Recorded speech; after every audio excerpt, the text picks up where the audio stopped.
Video games are absolutely cool. They've allowed me to be many things I can't be in real life, such as being a 4'2" Italian plumber who constantly gets told that our princess is in another castle. Thanks, Toad.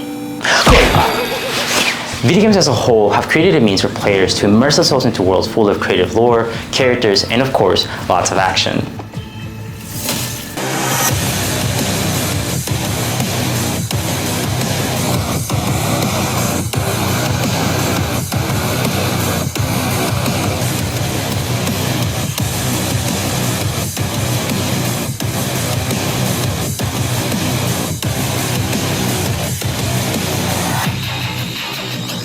But somewhere along the way, video games became so much more than fast-paced entertainment as developers began to create not only some of those prolific games in history, but perhaps more importantly, there were some of the coolest storylines and characters that heavily influenced my own personal development.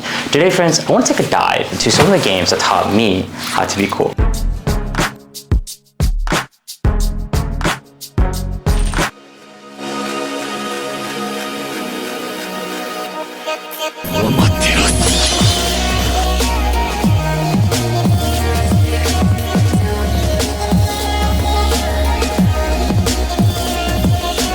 Now, to better structure this video, I think we should begin with the games I played during my childhood first, and then later my adolescence.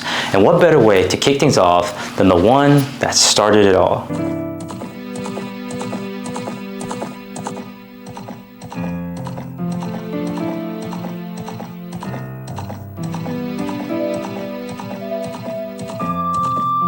The Legend of Zelda: Ocarina of Time popped my metaphorical video game cherry.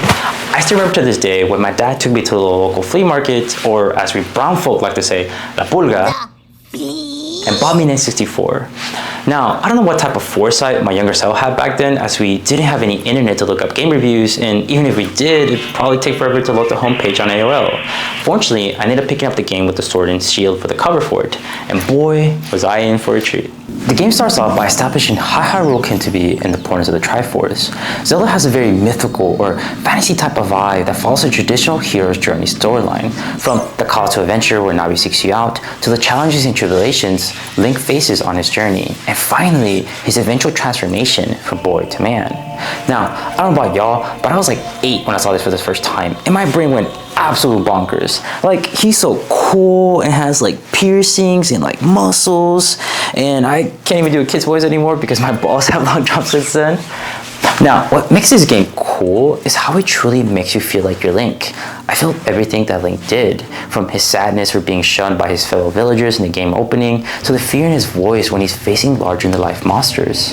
As a result, I also went through the hero's journey, and in that journey, Ocarina of Time taught me my first life lesson, that being courageous isn't about being fearless, but rather standing up for what's right despite whatever fear I may face. And for that, it makes it one of the coolest games ever.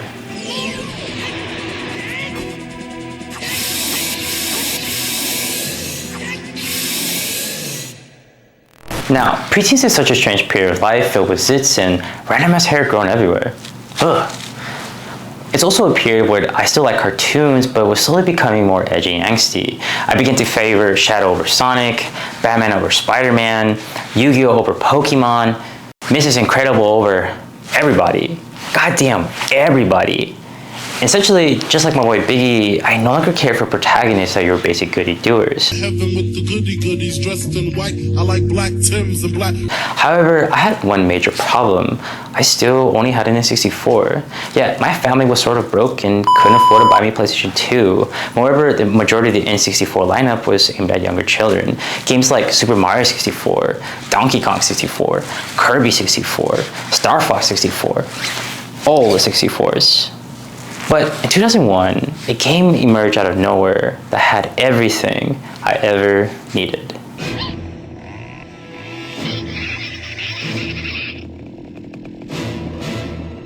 Stupid logo. Yeah, that's better. You can get it.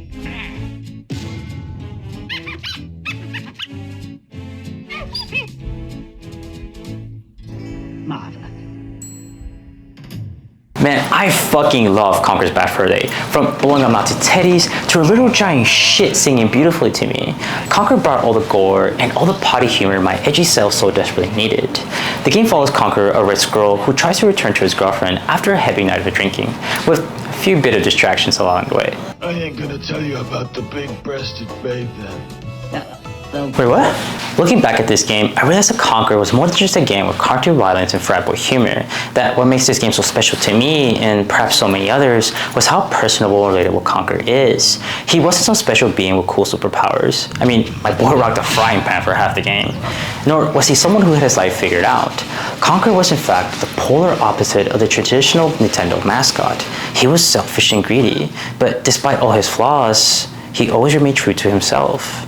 And it's this authenticity that I try to emulate even now as a grown adult. And for that, it makes Conquer one really cool squirrel to learn from.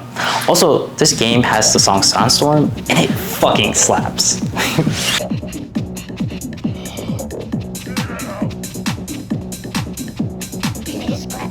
In my teenage years, I finally upgraded to a new console. Now, was it the PS3 that has some really sick games like Metal Gear Solid 4 or Infamous 2? Or was it the Xbox 360 that had really cool franchises such as Halo or Fable? And it was none of the above. My parents bought me a GameCube. I swear, all Hispanic parents think games equal Nintendo. But the joke is on them because the GameCube has actually the most personality when it comes to the console exclusives, as it will consistently challenge the status quo with certain games such as Metroid Prime that essentially put its franchise into the first-person mode, allowing for a new way to engage with the rich and dark engulfing world. Or the Wind Waker that had brought this really cool and unique colorful art style that still to this day has stood the test of time. To put it simply, the GameCube lineup is one that is rebellious, one that has so much individuality, which honestly suits quite perfectly for a teenager, I might say. But out of this long and awesome lineup, if there's one game I consistently go back to play, it would be this one. Resident Evil 4. Much like the other GameCube games, Resident Evil 4 reinvented the core of its respective franchise, moving from a very deliberate and slow tank-like controls to an over-the-shoulder third-person shooter that had this masterful blend of horror with these movie-style set pieces. And at the forefront of this newly rejuvenated franchise was Leon Scott Kennedy. Now, Leon was cool with a capital C, from his dripped-out outfit from the start of the game, to his luscious hair, to his face. Just look at that face. My man Leon, whole snack.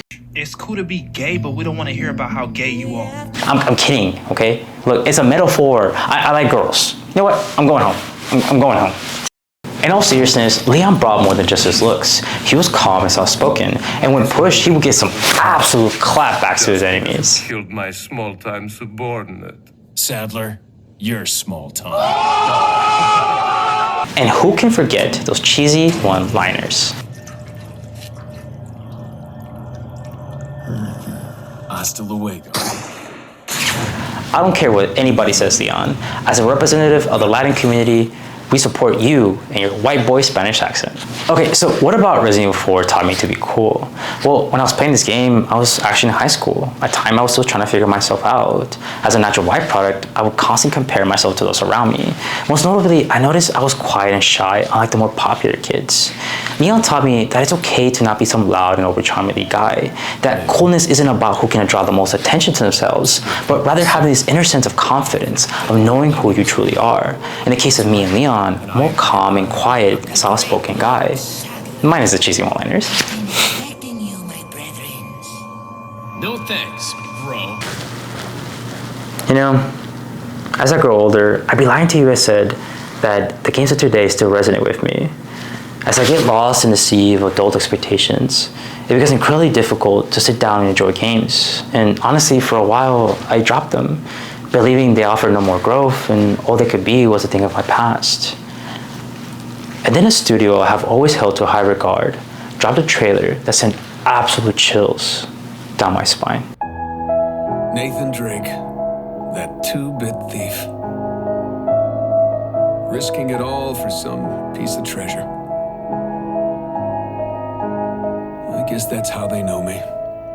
How they'll remember me.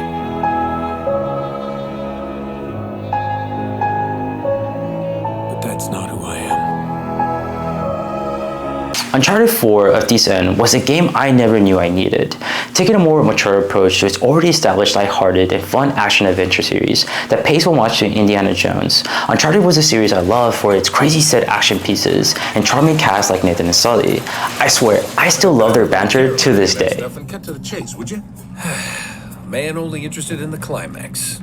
He must be a real hit with the ladies. Never had any complaints. But when it comes to Uncharted 4, the writer surprised me by diving deeper into these characters, both into their past and who they were as people. Scenes like where Nathan has to confront his wife about lying to her about his latest adventure. No, just say it.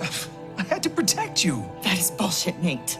You just didn't have the nerve to face me again. I knew you would react like this. How would you react? You lied to me for weeks. It's different this time. I have to save him. I don't even care about the treasure. The look on your face when you walked into this room. If you're done lying to me, then you should stop lying to yourself. Or Sam risking everything in his life, including the relationship with his brother, all for the sake of satisfying his desire to find one treasure. He did it all with me. Oh, Okay? no, that's bullshit. Oh. Sam, care to refute? Nate. Oh, Sam. Jesus, no. Listen, Avery's treasure was ours. It was always ours. I left my life for you. Uncharted 4 was cool not because of one individual actor person, but rather how it forced the main characters to realize the consequences of their selfish actions. To put it shortly, Uncharted 4 helped me become more self-aware, as by watching their stories unfold, it posed questions to my own personal selfish actions, reminding me, just as it reminded Sam and Nate, of what matters most in this world. Hey, there's no need for that. What is he holding? Hey, you keep your gun on me. I didn't tell you because I was afraid Afraid of what? of losing you. To be honest, I could probably make a whole nother video on a bunch of other games that taught me how to be cool. But when it comes to the video game industry, it was honestly just created by a bunch of developers who only wanted to share their creative ideas. But I actually want to say thank you to them because not only did you provide me with a bunch of endless amount of hours of entertainment, you actually opened up a gateway into my own personal development. And for that, thanks. And to all my other grown gamers out there, let me know, what game did you think helped make you a lot cooler? Until the next one, peace.